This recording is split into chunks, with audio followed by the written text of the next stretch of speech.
Hi, are you guys getting sick of me doing these? Hi, everybody. Guess what? I'm doing a fun thing. This is my sort of happy hour.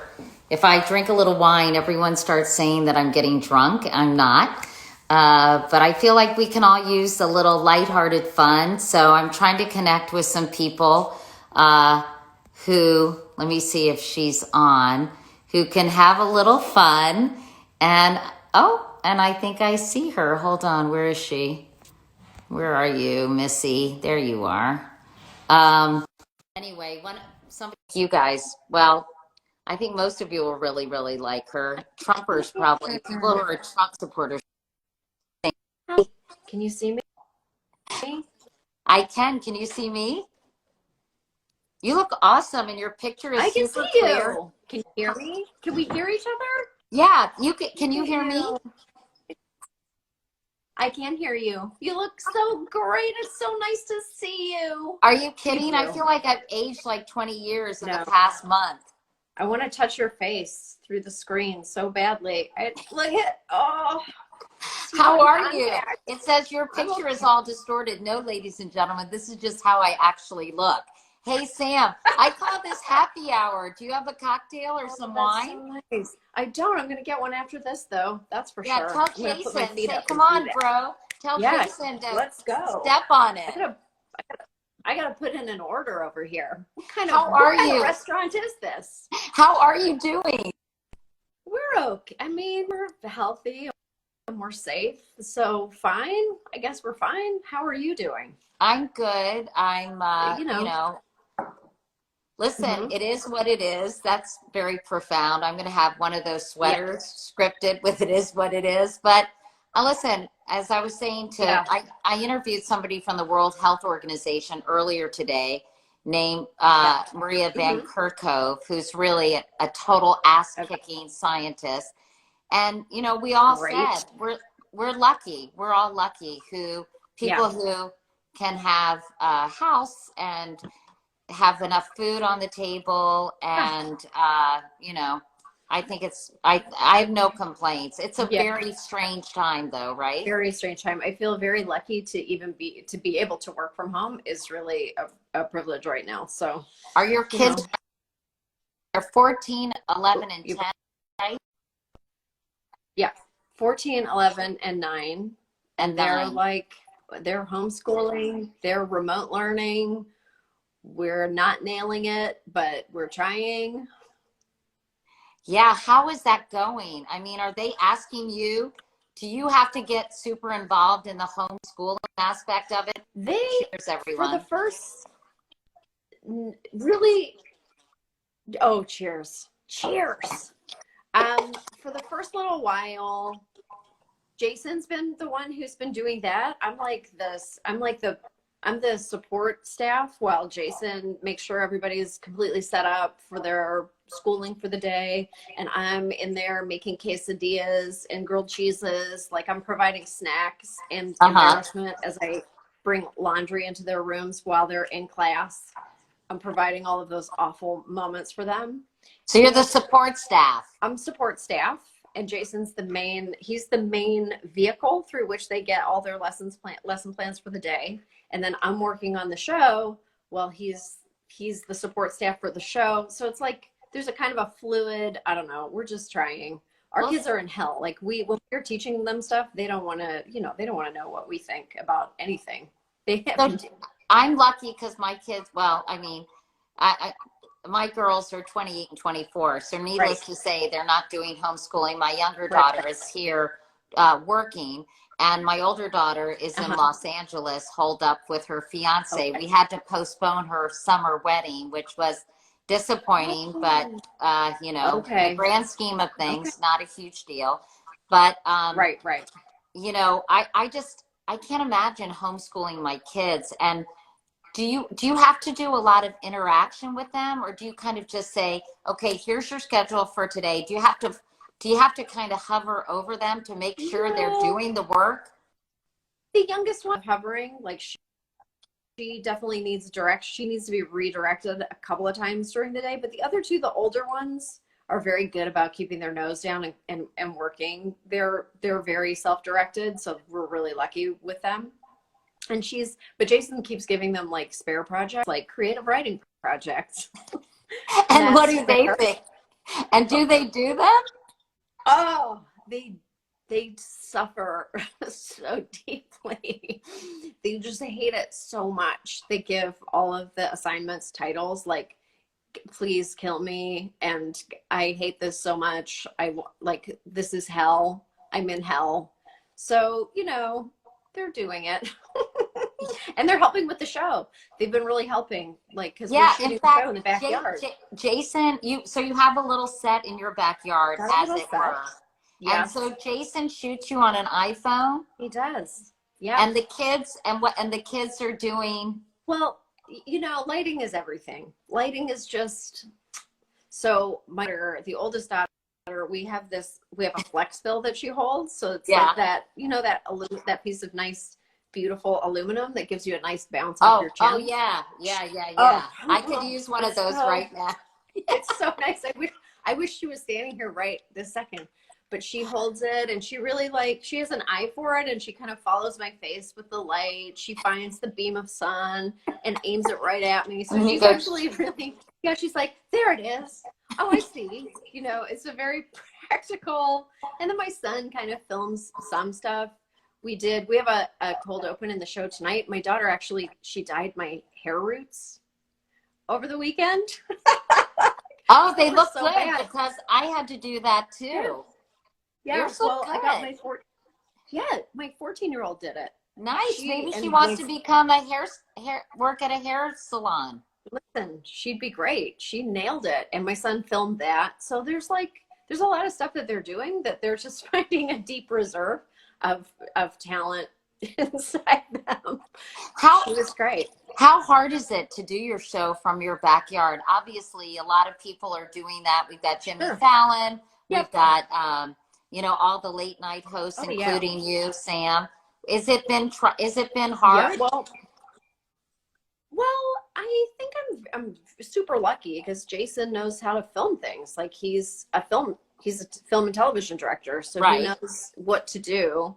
He knows how to, and we've always worked on shoestring budgets, so or with no equipment, so he can really take an iPhone and make it look great and make it look broadcast worthy. He just is very talented that way. I mean, listen, we're relying on the sun. It's daytime, so we're relying on that beautiful, we definitely plan shooting the show around good weather.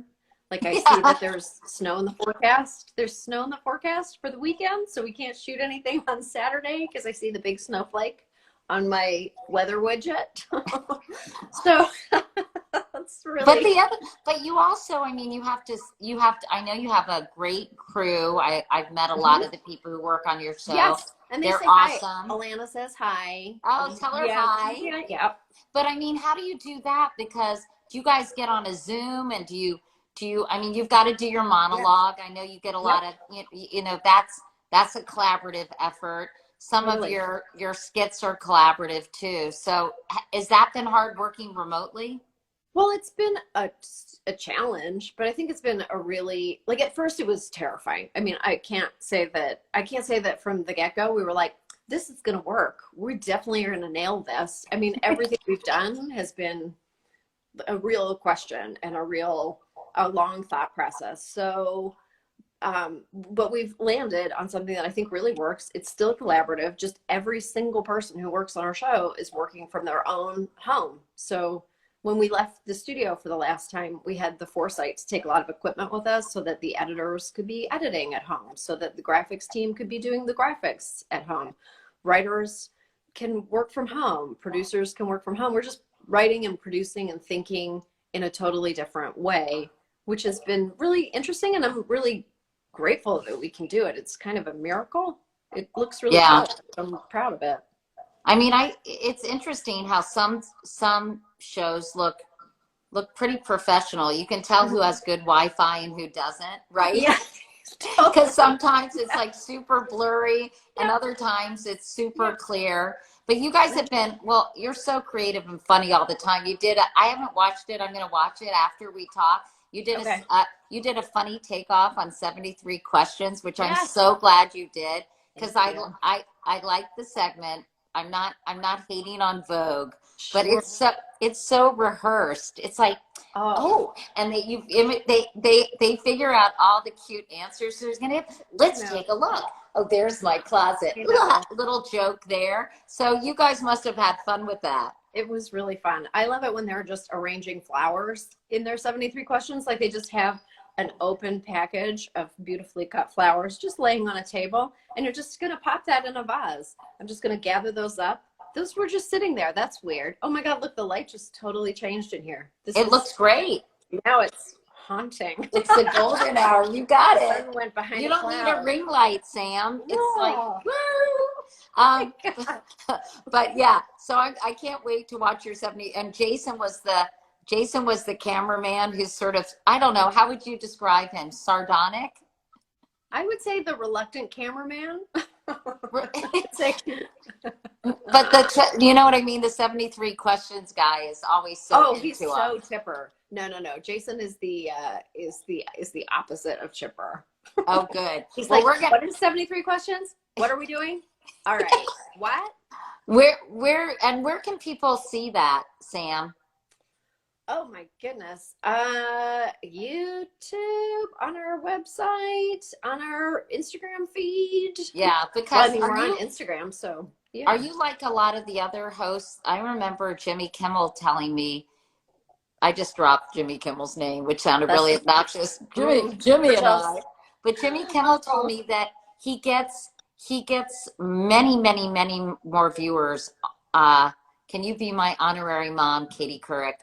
No. Someone just asked that. I'm kidding. Yes. Call me and I'll be your honorary mom. But definitely. Do you get a lot more views online than you do watching the actual show? I don't actually. I think so. I think it may be even for us. I'm not sure. I actually don't. This is bad. This is bad business. I never look at those things. I'm not supposed to look at them. I'm supposed to really think about that. So maybe, but also maybe not. I'm not sure. That's okay. You have other people who are worrying about that. Yeah, I let others worry about that stuff. You also interviewed Katie Porter, kind of the California Congresswoman, who's kind of a rock star, and for your show, and she was super funny. Mm-hmm. Tell me about that interview. Oh, you know what? That was last week's episode. I talked to Katie Porter. Tonight I talked to Elizabeth Warren. You do? Incredible. Yeah, incredible. But last week, Katie Porter, she is just a no BS person, and she was so frank and open. And actually, she really, you can't really tell in the segment, but she really helped me a lot. Like, I took away from the interview, which doesn't always happen, but I took away from that, and I really contemplated her words for a long time, because I asked her, what do we need to do now? Like, what do we all need to do now? And her answer to the question was, just reframe your approach to the next couple of months. Like, live in this reality. Stop planning for the reality after, and live fully in this reality. Like, if you're putting off learning how to do Instagram Live, if you're putting off learning how to do Zoom properly, or to get the best results in a Google Classroom, really learn how to do it and get mastery of this reality. Because we may end up living here for a lot longer than we think, or we may end up having to come back to this reality. So just get good at it, get real about it, and stop thinking, oh, but like in 30 days, we'll be fine again, right? Because we really don't know.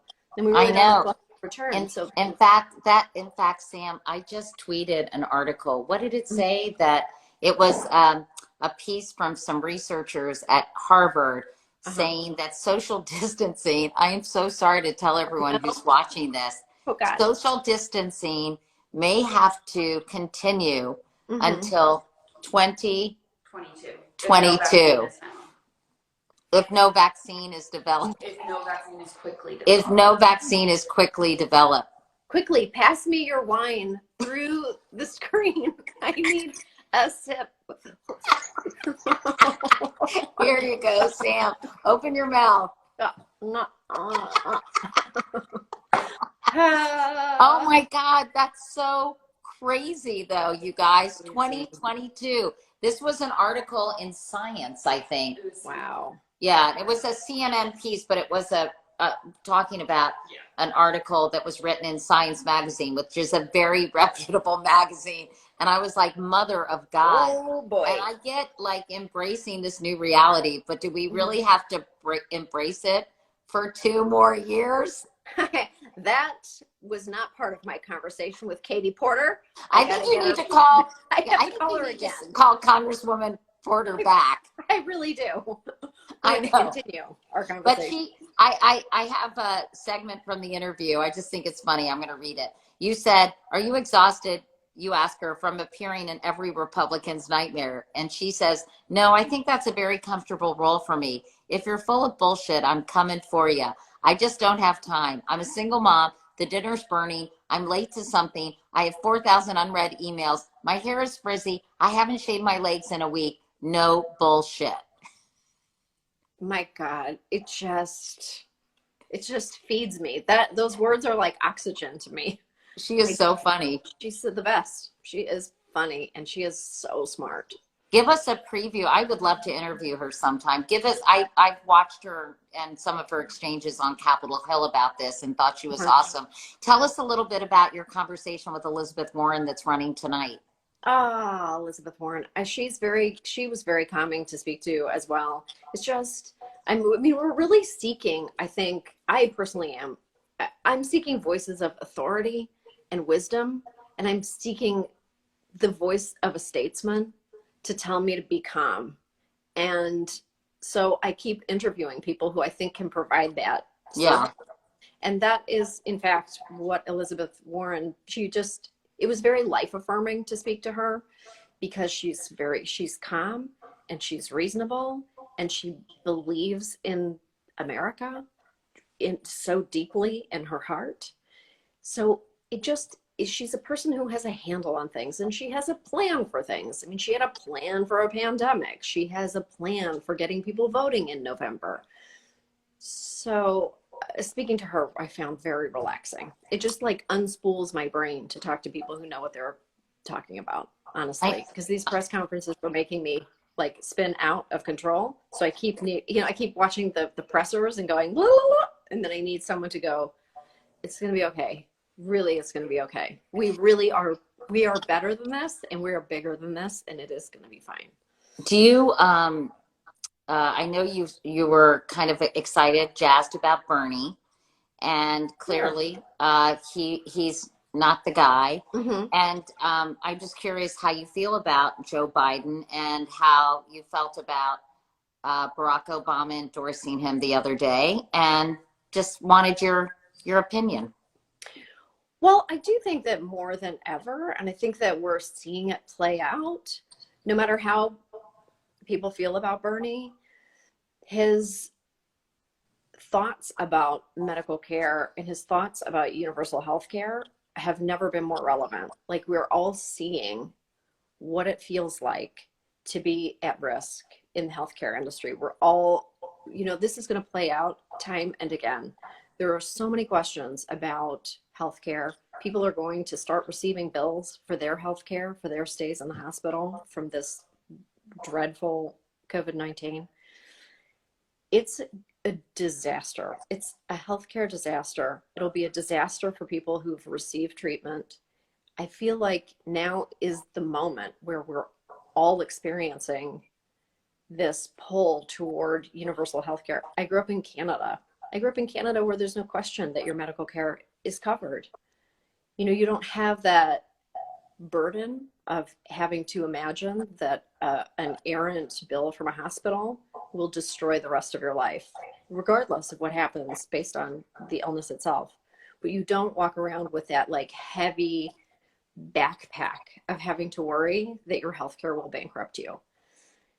And it's just never been more vital. So he may be out of the race, but I do hope that that's an idea that carries forward or even comes to pass. I mean, maybe this is a pipe dream. I don't know. It's something I'm really, really hopeful for. It just feels so vital to me and feels vital to just keep this conversation going. It is just so needed. It is just so needed. And it's possible. it is possible to do. I truly believe that. I wonder if this will really change the healthcare debate, though. And if not, by the way, I'm not done Something with this has to. conversation. I'm super interested in it. People are so, I love, Mhm. Devin Booker. Honestly, if you're not interested in hearing someone's Mhm. point of view, then you don't need to watch this one weird guy. I shouldn't even pay attention to some of these comments, but I also feel like, Oh, yeah. I just don't understand. Like, do something else, Devin. Do something positive for someone instead of hate messaging. It's just so ridiculous. That, But anyway, so do you think it really will change the debate on healthcare? Because I'm not sure if it will. I'm not sure it will, but I hope it does. Yeah. I And have to. do you have any feelings on the vice presidential candidate? I mean, it's pretty clear that Joe Biden said he was going to pick a woman. There's a Uh-huh. lot of conversation about Kamala Harris. I think Yep. the other one is the governor of Wisconsin. Mhm. Governor of Michigan. Pardon Yeah. me. And I think that and Amy Klobuchar, I think, has Hmm. been considered as well. Do you have And any feelings about that? hopefully Stacey Abrams too is kind Oh, of her name Stacey has been in Abrams, the right? mix. I'm excited for his VP pick. I'm excited to find out. I hope Yeah. it's a good pick. Come It should be on. it should be interesting. I mean, a lot of people are talking about Andrew Cuomo because he's exhibited a lot Hmm. of leadership in this crisis. Hmm. But I'm not sure if that's in the cards I don't because. know. And do you think there's any chance you talk to Elizabeth Warren about if she'd be interested in that role? That is not something that we talked about. That is not something that we talked about. I'm sure. Well, I don't want to speak for her, but I did not actually ask her that question. I was too busy having her soothe me to ask her about her. I really. I don't know if you saw it, but last week, I believe, my sense of time is all screwed up. Tom Friedman wrote a really interesting piece Mhm. about how Joe Biden would be well served to announce his entire cabinet. And he Mhm. had some very, very interesting. Cuomo loves his job. I know Biden said a female, but I Mhm. just thought, is anything set in stone? I would like to see a woman Boy, I would love to be see a vice woman. president, obviously. But Mhm. I think it'll be interesting to see who he picks. But what was I I saying would, about? I would love to see a woman in that position. I truly would. And Oh there yeah, are so many. I was talking to you about Tom Friedman's piece where Yeah. he actually had a really interesting concept about naming the entire cabinet Mhm. for Joe Biden. Maybe my friend Adriana will pull it up and I can read it to you in a moment because there were some really interesting names. I thought it was a very interesting idea. I'm a big Tom Friedman fan. I know not Mhm. everybody is, but I really love his columns, and I think he's so thoughtful. I think it would Someone be. suggesting Julia Louis-Dreyfus for vice president. You know what? She'd be great. I'm Why all for not? that. Someone else said Gates will be great. Anyway, so what else have you been up to? So have you been having any fun, Sam? What have you been doing with your family? Not What have we homeschooling and been doing? not doing your show. I've got them. We're cooking a lot of meals. We're eating all of our, that is actually nice. The fact that we're sitting down at the table, which we often, it's not that we didn't eat together before, but we definitely had this routine where the three kids would kind of eat at the kitchen island, and Yeah, Jason and I would just eat standing. right. It was very rustic. And now we are sitting down at a table because we don't really have anywhere else to go. And that actually is a nice change, which, everybody says you should sit down and as a family at the table, but that's not a routine that we had really kind of lived. So that part is good. We're all watching Lost together. We Oh, started I we never were saw so that. late to it. I Yeah. never So saw we're sitting Lost. down and I never saw Grey's Anatomy. no, I never watched that either. But Lost is our jam now, and we're Is all it good? making an appointment. It's good. It's really interesting. So we're sitting down at 8 o'clock and we watch an episode of Lost every night, which I'm into. Oh, that's I'm fun. And for do it. they have Yeah. a lot of homework they have to do after the school day's over? No, it is not like it. I will say it is different. Listen, it's not been bad that they're a little more relaxed in the evening. That part is good. They're I have really reflected on how much time we spend getting from place to place and just kind of like doing the basics. And now that we're all in one place and we really can't go anywhere, they're kind of doing their homework during the day. And so they're a little more free at night. So we're enjoying that a little bit. But you know, I almost fall asleep on the couch at like 8:30. So I never make it through a Lost. And then I wake up and go, what happened? And they're like, he died. And some kind of follow. I'm super excited to watch Mrs. America, which is Kate Blanchett or Blanchett Great. playing Phyllis Schlafly. Yes. And that looks super interesting. That's on Hulu, and I think it came out tonight. Did you guys watch Tiger King? We watched that. Well, Jason and I watched it. The kids could not have cared less about it, but the two we watched it. That was a show. We gobbled it. You know, a show like that, you just like intake it. It's just like all went into us in a day and a half. It was crazy, right? Crazy. It made me feel super lucky to do what I do and to not live that way and to not have to feed seconds from Walmart to tigers and then the person who had her, I think it's a transgender. Is it a transgender man who had his arm bitten off, and he was like, "No problem, I'll go back to work." Do you remember that? I went back to work. You know, what you don't know about me is that I have a collection of 52 snow leopards in my backyard. And I have my own private zoo, so the show really spoke to me. No, it was an incredible show. You know, it's very helpful to do a documentary series with someone who like literally recorded thousands of hours of footage of themselves. Right. Makes it a lot easier to make a series about a person. Is it wrong that I didn't think his songs were that bad and that he had a pretty good voice? Yeah, that's wrong.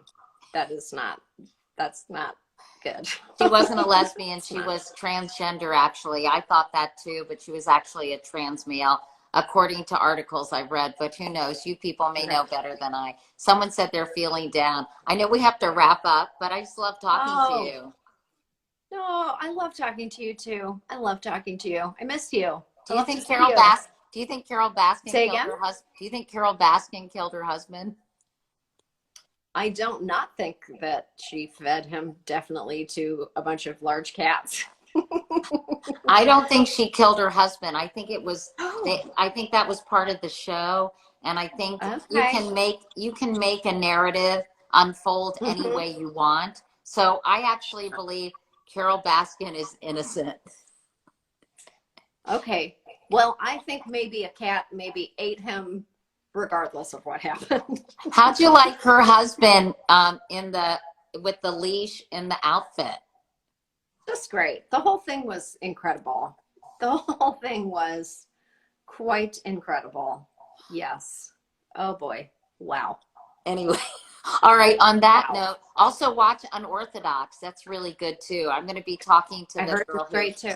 Oh, and Sam, I have to tell everyone because my team gets mad to sign up for my newsletter. You read my newsletter. Yes. Give a testimonial. Wake Up Call. You gotta read. You gotta watch Wake Up Call. It's excellent. Read it. You don't watch it. You read it. You read it. You read it. You watch what you're reading. You're just all over it. Thanks, Sam. I need more wine. All right. Well, thank you for joining me for happy hour. Next time you have to bring a glass of wine. That's part of the shtick. I blew it. Well, and by the way, the lighting is awesome. Go shoot something for your show right now. Right now. Content. Always with content. Okay. Bye. Talk to you soon. Bye, Sam. Bye, everybody.